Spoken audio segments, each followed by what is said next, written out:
Hello NaNoWriMoSuSy, it's day 10 of NaNoWriMo and I've written over 2,800 words, which is not a lot, but I mean it's progress for me, so you know what, just shut up. So I know Grace was supposed to make a video today in response to my last one, because the last one she made wasn't in response to my last one, it was just kind of an announcement thing, and I'm talking really fast, so I'm going to slow down a bit. So, but Grace got really sick. Like, really sick. Like, she's not going to die, I hope. But she's just like not in the mood to make a video. So since I wasn't really prepared to make a video, I mean I kind of was, but I mean not really, I printed out the first 3 chapters of my story. They're really short, they're like this long each. And so I'm gonna read those to you. Except each chapter is foretold by a different character, so try not to get confused. Let's do this. I'd always known I was special. Not just in a, oh sweetie, we love you, you're so special, parent kind of way. I could control people with a simple question. I could ask someone, Mr. Man, could you hop up and down on one foot for 2 years for me? And he would turn to me robotically and say, okay, and do it. I'd never use this power for evil, however. I would never use it to do bad things. I was always pretty popular at school. I sat at a popular table, I had lots of friends, including my best friend Paige and boyfriend James. The popular table was right across from the not-so-popular table. There were 2 kids at that table. Lars, a scrawny, pasty kid who moved really slowly and never carried any books. God knew why. And his best friend, Alfie. Alfie was not chubby. He was past chubby, but not fat. He was fubby. Look at me making up words. Alfie was fubby, played the trombone, and didn't seem to talk to anyone. Excepting Lars, the most I'd ever heard Alfie say to anyone was, okay. All of a sudden, there were fingers snapping in my face. Hey, snap out of it! James, my boyfriend, had caught me investigating Lars. James, would you stop that? I cried. I quickly covered my mouth. Okay. James stopped. I hated when questions like that just slipped out. I went back to staring at Lars.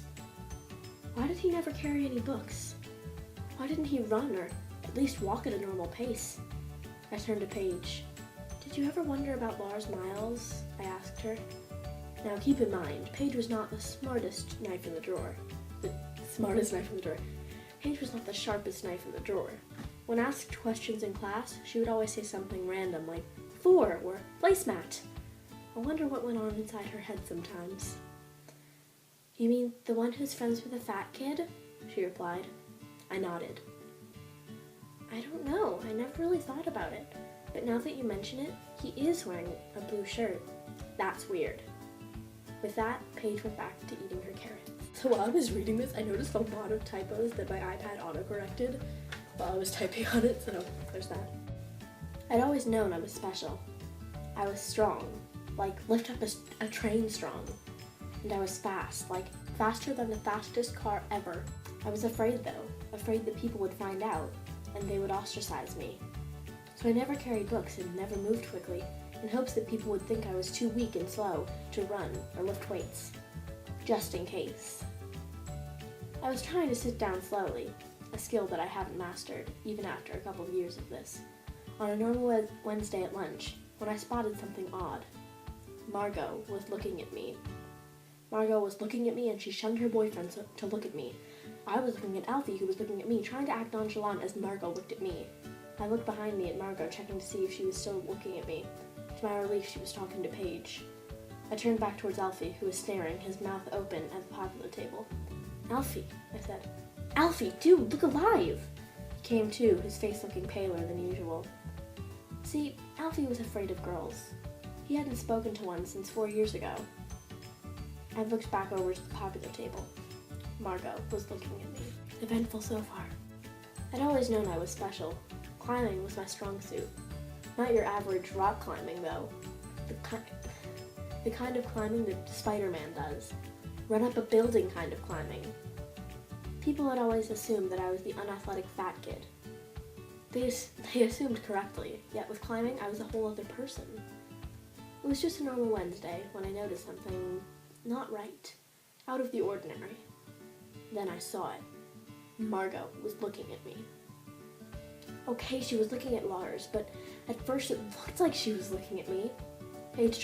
Lars turned around quickly, pale as flour. I peered over his shoulder at the popular table. Paige was looking at me. I watched as her black hair flowed behind her, her green eyes sparkling in the artificial light of the cafeteria. My internal acid sloshed back and forth inside of my stomach. Girls were never my strong suit. I hadn't spoken to a girl who wasn't my mom or Lars's or a teacher since I was 11. I passed out in front of the whole school. It was not my best moment. All of a sudden, Lars was there, yelling at me to, look alive. He was just trying to protect me. It was too little, too late, though. Paige, I thought, likes me. And that's that so far. Paige does not have her own chapter, though she is a key character, but Paige's superpower is that she's really smart, and then later you find out she can stop time. And also pull people out of the stop time. There's there money in you? There's money in you. I need money. Oh, I love it when you find old wallets and there's money inside of them. Yeah, those are the first 3 chapters of my novel for NaNoWriMo, and I hope you enjoyed that. Grace, I will see you tomorrow. Or tonight. Either or.